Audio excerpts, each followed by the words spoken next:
You see, I was one of the very rare person who did not continue with my training in the US and Canada after my return to India. I started a brand new thing in India because my vision was that I should do something very different for which people can quote me and say this is his work and not the work that he did in the US or a foreign country. So that has been a little different way I was looking at things at that time.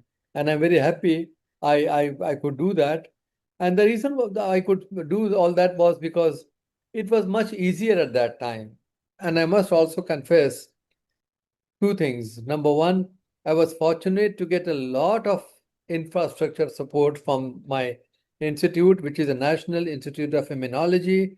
Yeah. Professor G.P. Talwar was the director at that time. And after he left, Professor Sandeep Basu was the director. And both these people, Professor Talwar and Professor Basu, they really went out of their way to help me. And I was fortunate also to get a lot of extramural grant support for our lab. And also, I was really fortunate to get the best minds to come and join me for PhD or postdoc. So I think all these put together because they have posed challenging questions and they all wanted to. So that could have been the reason. I would like to go back to what happened at that time. Yeah. When I was working here, I thought, let me also look at something. And one of the students who joined me at that time was from Delhi University, Botany Department, Dr. Irshad Suleiman. Yeah. And he was working on Mecanopsis. Mecanopsis is a plant, an endangered plant. And we did DNA to find out what is so unique with Mecanopsis and why it is endangered. And we did resort to DNA fingerprinting because, one of the students in my lab, Dr. Nasreen Ehtisham, who also was my wife, she actually worked on DNA fingerprinting, and we thought her techniques are there. Why don't we use that to do mecanopsis? And I must say and give credit to Dr. Lalji Singh. Dr. Lalji Singh is no more, but he was at CCMB in Hyderabad, and Dr. Lalji Singh was trained extensively in the Edinburgh in UK. And he came back from UK to join CCMB.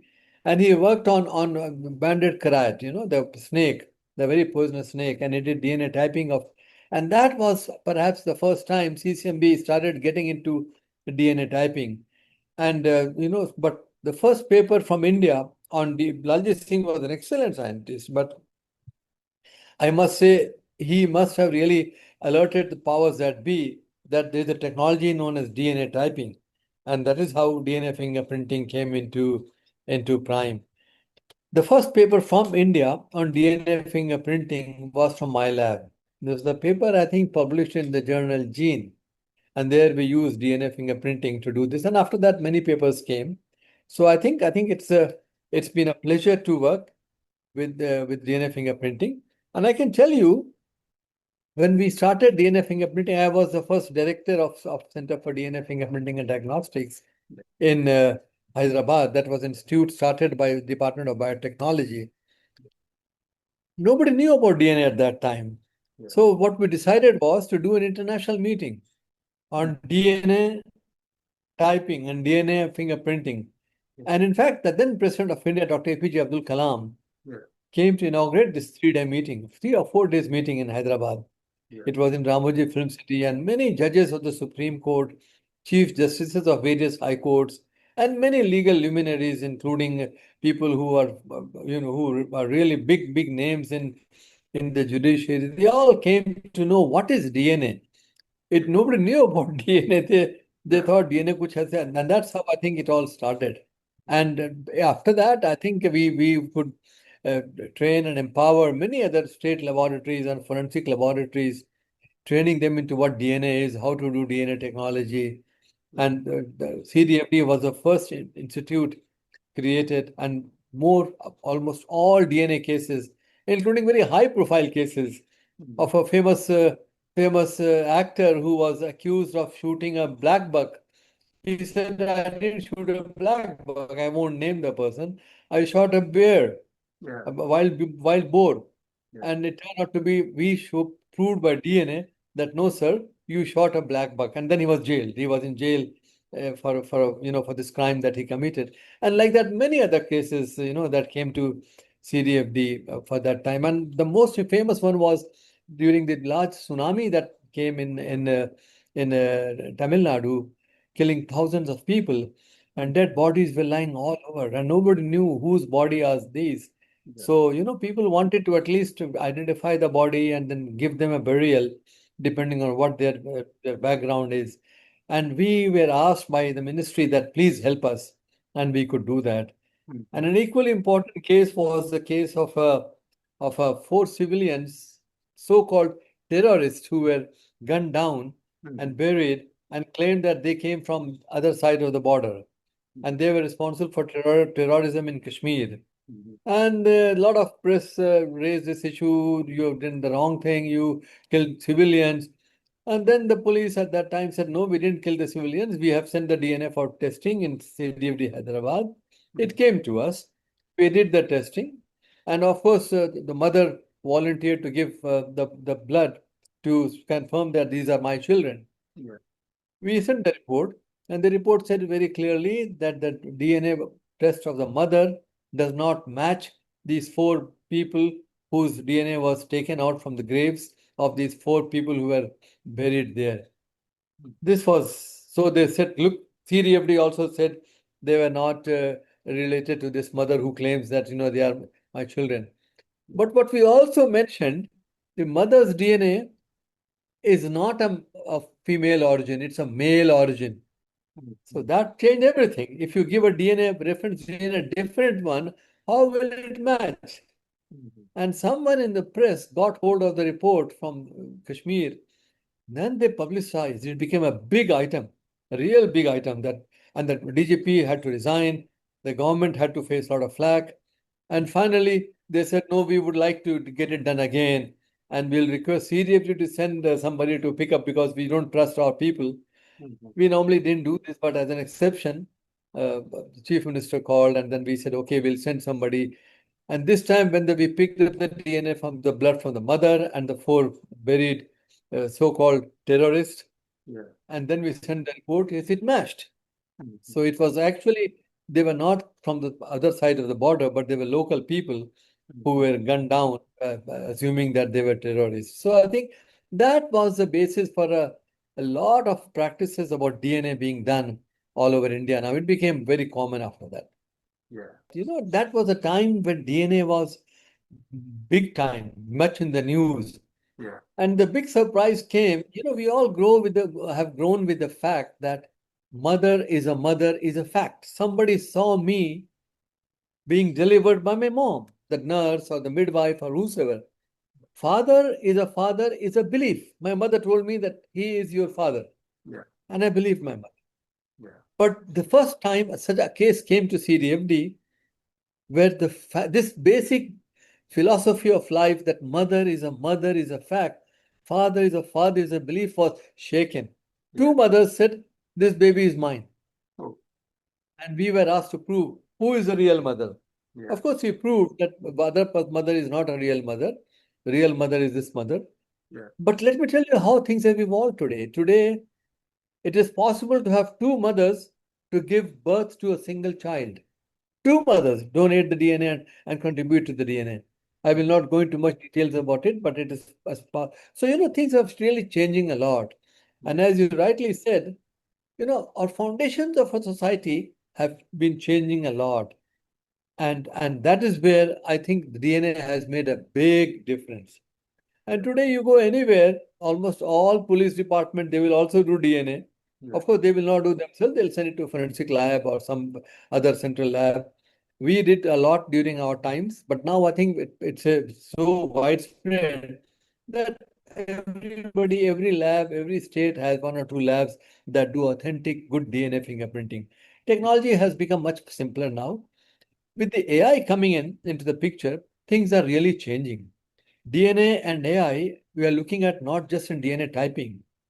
Today, in fact, DNA is perhaps the most I would say, secure and the most powerful way to determine identity.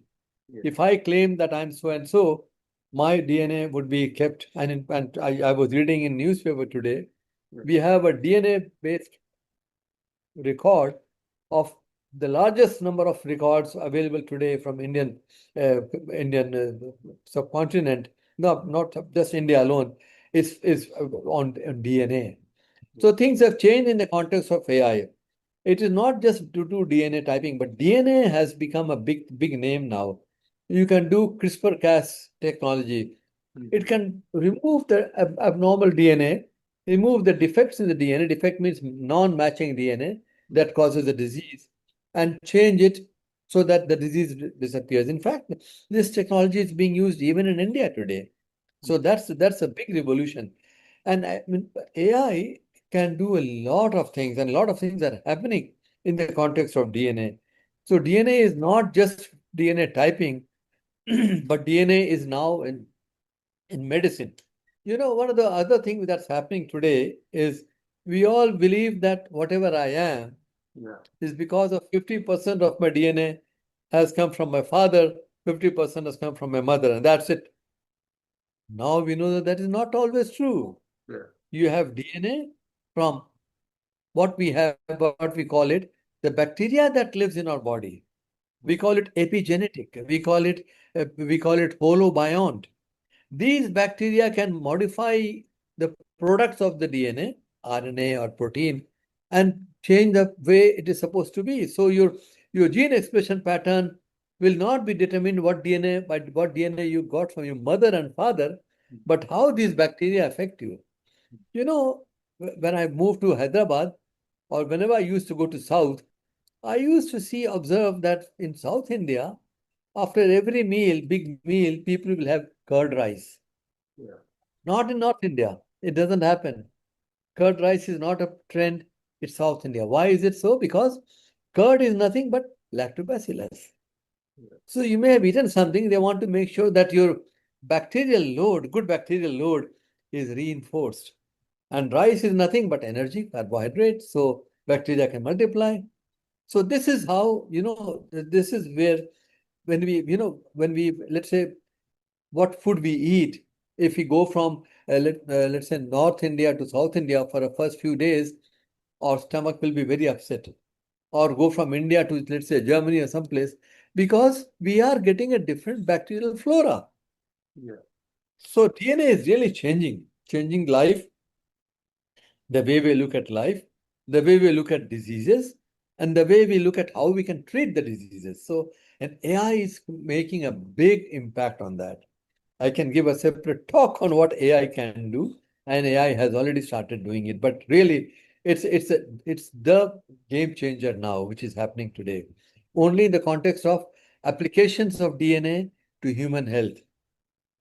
DNA is also, in a big way, coming in pathogen diagnosis. You not just diagnose and identify human, but also diagnose which pathogen is this. And we were the first in the country to work on DNA for TB. And that was something which gave us a huge dividend, and I can talk to you about that. I think that's a big question that the government of India is trying to address. Before we try to answer this question, let me tell you what is so unique about tuberculosis. Tuberculosis is normally very wrongly considered as a poor man's disease. Why it is considered? Because mostly people who have tuberculosis, they come from economically very low in the society. They are poor, they don't get good food, their nutrition is not good.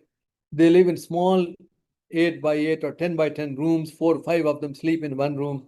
And don't forget, tuberculosis is an airborne disease. You get infection by breathing the air that a TB patient gives you, and you inhale that air. And one TB patient can actually infect 20 normal healthy people. If that TB patient is not treated, you can imagine he will go around and infect 20 healthy people. So that is where TB is spreading. The biggest problem is our immunity is low in cases where people don't get good food. They are not very, and there's also comorbidity. When I say comorbidity, means other infections. India is also emerging as a hotspot for as a center for diabetes. Diabetes is coming in a big way in India.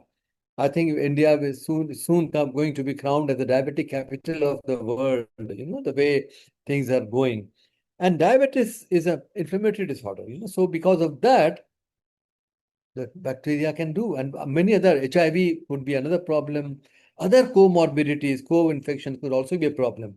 And what normally happens because of all this, if you don't get a good nutrition, we did a project some funded by the Department of Biotechnology on TB, looking at the TB in the northeastern part of the country in the tea gardens. Tea garden is a big source, big thing, big industry in the Northeast. And where are the people who work in the tea gardens? Mostly poor people coming from UP, from Bengal, from Bihar, Madhya Pradesh, and that's it. Now, these are people who live in tea garden. They have a very bare minimum food quality. The quality is bare minimum, and they sleep in a small congested area. So if one of them is infected, he or she will infect other people who sleep in the same room. Yeah. Problem with TB is the bacteria is a very slow growing bacteria. Mhm. If you have the normal colon bacterium, the gut bacterium, it will divide once every 18 months, 18 minutes. Yeah. TB bacteria will divide once every 18 hours. So imagine, very slow dividing. Yeah. The reason is the net result is it's slow dividing. So if you want to kill it, you have to wait for a long time.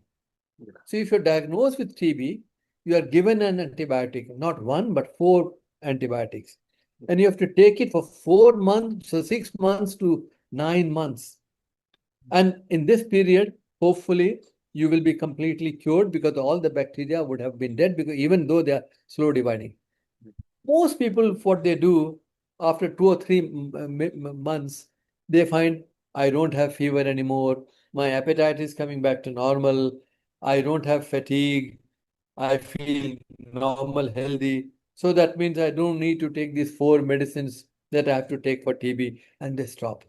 But this bacteria is a very intelligent bacteria. It knows this the body is taking these antibiotics, and these antibiotics infect these places in my genome, in a TB genome, and it mutates them. And that is how it becomes drug resistant. And if you're drug resistant, God forbid, then you will have to take different antibiotics and for a longer time, 1 year, even more. And today, when we did our study in the Northeast, Yeah. we found a different pattern of drug resistance in the Northeast. So we used DNA, which we started off earlier, to do typing of TB bacterium. Yeah. And in fact, one of the things that we discovered very early, which we published also, was, at that time, the testing of drug resistance was done for each drug separately. Yeah. In the course, when we started working on TB, we were very lucky to get a DNA sequencer. I think the first DNA sequencer that came automatic in the country was in my lab at the National Institute of Immunology. Yeah. And we used that to do a lot of field studies on TB bacterium. And we found that you don't need to do mutation studies for all the drugs. Do it just for one drug, that is rifampicin. If it is rifampicin resistant, chances are that all other drugs, four of drugs, will also be resistant. We published this. And after that, it became a big time story. Now, everybody does just rifampicin resistance. All testing, people don't do multi-drug resistance, they only look for rifampicin. That's the work that we published. And it's been cited already more than 100 times, 200 times, I don't know. So that was one of the things. We also found at that time there were a lot of false positive. Because when I say false positive, it simply means I'm testing you, but it turns out to be negative for you. Or I'm telling you, yes, you have testing you by not by DNA, but by at that time it was known as ELISA, your antibody antigen reaction. Now the antibody that people ELISA tests that were available at that time, I'm talking about late 90s, early 90s maybe, was against a strain which was not an Indian strain. When we sequenced Indian strains, we found they're so different from the strain in the West. And that is why you are looking at an antibody that will not pick up the antigen which is from Indian, because that antibody is from a different strain. So you'll get a wrong antigen antibody reaction. So you'll get wrong false positives or you'll get a false negative. And we convinced the ICMR and the health ministry and the government of India banned ELISA-based testing of DNA. This is again work done by us. And I'm very happy that these two are very important things that affected human health and made a big impact on human health. So this is about all how DNA is moving. I think the biggest gap that we have is the notion that TB is a poor man's disease. It is not true. I will not name it, but I can tell you one of our most powerful prime minister had TB. And this person was cured of TB and ruled the country for a very long time. Very powerful, I won't name.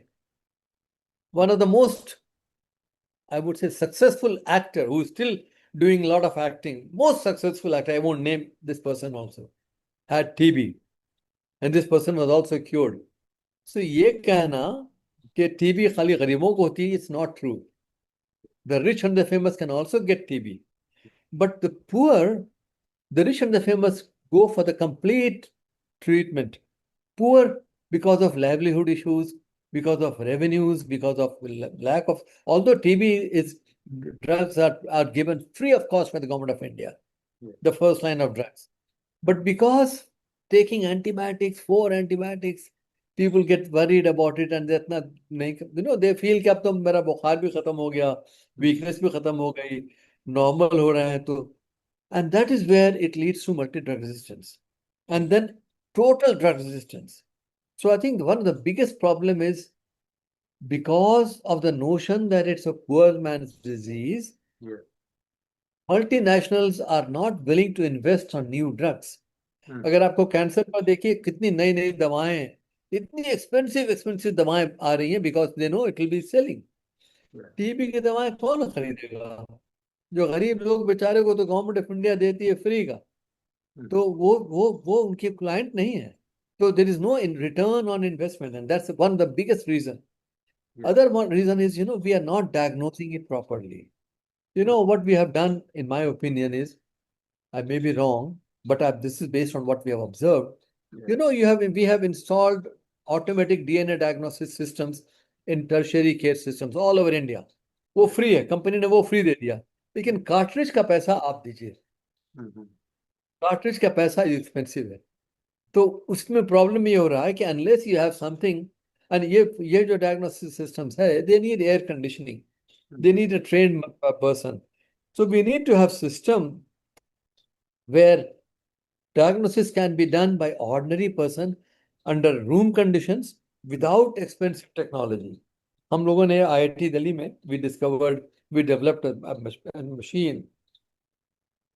We call it क्षय दृष्टि. क्षय मतलब TB, CTB, and CTB we have tested. It's giving wonderful results. इसमें कुछ नहीं है, आप camera ले लीजिए, उस कैमरे में ये डिवाइस को लगा दीजिए. It costs few thousand rupees. It becomes so sensitive that it works like a fluorescent microscope, and it can diagnose TB without any paisa being invested in kits or air conditioning or training or anything. So we are hoping that, and the ICMR has really been funding this test, and we are now doing large-scale field trials. So that's where it is. So I think these are issues.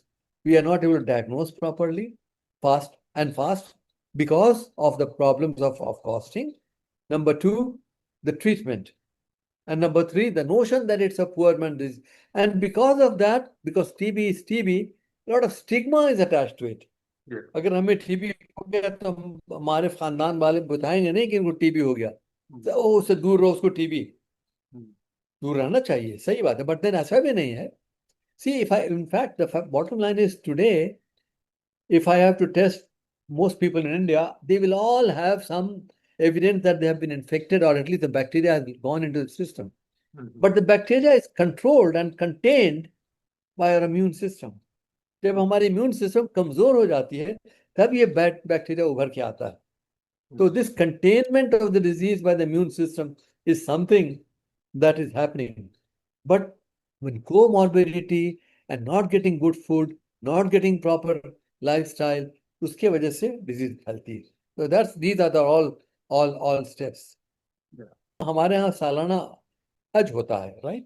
Millions of people go for Hajj. And TB is a disease close contact है, you breathe the same, and if you are having TB, and if you breathe out, the next person who is doing Umrah with you or doing Hajj with you, he or she will also get infected. So that is something we need to worry about it. But this is true also for the melas that we have. You know, a lot of melas in Allahabad in particular times of the Hindu festival. वहाँ भी problem, मुस्लिम के साथ एक दूसरी बात है कि दूसरी जो प्रॉब्लम है कि we the community as such goes more by what the religious leaders tell. So I think we need to create an awareness. Yeah. In fact, there was a wonderful study that was done by the International Union Against TB and Lung Disease. And they worked out a wonderful report that was published, and also other things. Ramzan के महीने में आप रोजा रखे हुए हैं, आपको TB है, then you cannot do fasting because आप दवाएं खानी है आपको. So this is also a problem. You have the control, but you can't do that because you're fasting. So these are the things that are primarily overlapping with our culture, Muslim culture. And that unfortunately gives rise to a more different rate of spread and control of TB in the Muslims as opposed to other community. ऐसा नहीं कि मुस्लिम DNA में फर्क है या उसमें फर्क है, लेकिन तो फर्क ये सिर्फ है कि उनका जो the way they conduct, the way they do this, उसके वजह से टीबी की प्रॉब्लम होती है. I would say the awareness level with the Muslims and non-Muslims both are the same, not much difference. Yeah. Of course, हम नहीं मानना यकीन करना चाहेंगे कि हमें टीबी है. I am absolutely fine. Yeah. Other hand would be, I will go to the doctor. Doctor will test me. Invariably, the doctor, while the reports takes time, they will put you on anti-tubercular treatment, ATT. हम लोग में, we will not go to the doctor unless conditions become really bad. तो ये बहुत बड़ा disadvantage है हमारे इसमें कि हमें उसके बारे में अवेयरनेस ही नहीं है. So what we need to do, what the study also was done by another study recently, they are looking at training of health workers in the community, deliver the supplies, the medicines and all, and do a surveillance. कितने लोग TB से हैं, उनका क्या हो रहा है, उनको ट्रीटमेंट हो रहा है, तो are they following it. Problem ये हो रही है कि आप ट्रीटमेंट जब पूरा कोर्स नहीं लेंगे तो you become more of a multi-drug resistant TB patient. And then it becomes difficult for you to cure you because the medicines don't work. Then you have to go to the next line of drug. And God forbid, if you become totally drug resistant, then there's no drug for you. There's nothing. You have to wait for the end to be announced. तो ये सच्चाई है. But you know, the biggest problem that I see, we wrote a small editorial in one of the Lancet, and we said we have to learn from COVID. Yeah. COVID was a big time story, not for any other reason, but the fact only was it killed many people. And because of its killing power, multinationals decided to quickly discover a drug. And they discovered. And the best part is the drug for COVID, the vaccine I'm talking about, was quickly made available in a matter of few months. Yeah. आज के date में कोई नई drug, उसके लिए कम से कम you need to do phase 1 clinical trial, phase 2, phase 3 extension, total 10-12 साल लग जाते हैं. लेकिन कोविड में, because so many lives were being lost, we did it a matter of few weeks or maybe a couple of months. तो मैंने argue किया, TB से भी उतने ही लोग, कोविड से कहीं ज्यादा लोग मरते हैं टीबी से. Why should the government of India not take a decision that we will fast track drug development against TB. काफी लोग मरते हैं टीबी से. जब कोविड से मरते हैं तो आपने, हम लोगों ने उसको फटाफट 2 महीने के अंदर में ड्रग निकाल दिया, फटाफट बना दिया और यूज कर लिया, शोड एन इफेक्ट, जाने बची बहुत. तो I think we need to give the same, follow the same yardstick, and also reduce the time it takes to develop a new drug against TB or new vaccine against TB, and not let it go for 9 साल, 10 साल, 12 साल लगता है नई drug बनाने में. तो ये biggest reason है, and I think the government of India perhaps can take a big initiative. It will be a big game changer. And India is the hotspot for TB. The largest number of TB cases in the world is in India. और जैसा कि मैंने बताया कि comorbidities such as जो HIV है, diabetes है, other को इन्फेक्शंस हैं, उसकी वजह से और ज़्यादा कंपाउंड हो रहा है केसेस. तो I think we need to be taking proper care, proper notice of this. I think we have been working with the TB bacteria for a long time. Yeah. And Germany invited me to be a member of their National Academy of Sciences. Yeah. Leopoldina कहलाती है. और ये academy में the largest number of Nobel laureates are members of this academy. The only academy that has the largest number of Nobel laureates. Yeah. I was the first Indian to be elected to this Leopoldina. And I think because of that, because of our work that we did, word got around that इनका TB पर काफी काम है. And also the fact that I think one thing which I missed to tell you, or DNA that we started working, basmati पर एक बड़ा काम हुआ. I think Padma Award जो मिला was perhaps this basmati work may have had a role to play. क्या किया हमने बासमती में? कुछ नहीं किया. Somebody complained, somebody में हमारे पड़ोसी देश ने कंप्लेन कर दिया यूके का ट्रेड ऑफिस को कि इंडिया वाले कहते हैं कि ये बासमती नहीं है, ये लॉन्ग ग्रेन राइस है. बासमती तो सिर्फ हमारे मुल्क में होती है. तो इंडिया की बासमती को लॉन्ग ग्रेन कहिए और बासमती लफ्ज हटाइए वहां से. They can not be misfooling the people and saying it's basmati where it is long grain. Basmati तो सिर्फ हमारे मुल्क में होती है. तो ये यूए के ट्रेड ऑफिस ने उनकी बात मान ली और इंडियन बासमती एक्सपोर्टर्स को कहा कि आपकी बासमती में हम नहीं बेचने देंगे यूके में because you are using the word basmati wrongly. उनका रॉन्गली हमारी बासमती है, नहीं ये बासमती नहीं है, लॉन्ग ग्रेन है. तो देन दे रियलाइज कि oh my God so much of revenue loss. And not एक बार यूके में हुआ, फिर अमेरिका में होगा, फिर ऑल ओवर द वर्ल्ड जहां जहां बासमती लोग खाते हैं, इंडियन बासमती बड़ी फेमस है, अच्छी बासमती, सबको ट्रेड अफेक्ट कर रहा था. So then the government of India, I got a call at the highest level saying that can CDFD help? And what we did was we got the Pakistani basmati, we got the Burmese Indian basmati, we got Bangladeshi basmati, every basmati and different varieties, and tried to discover a signature for basmati.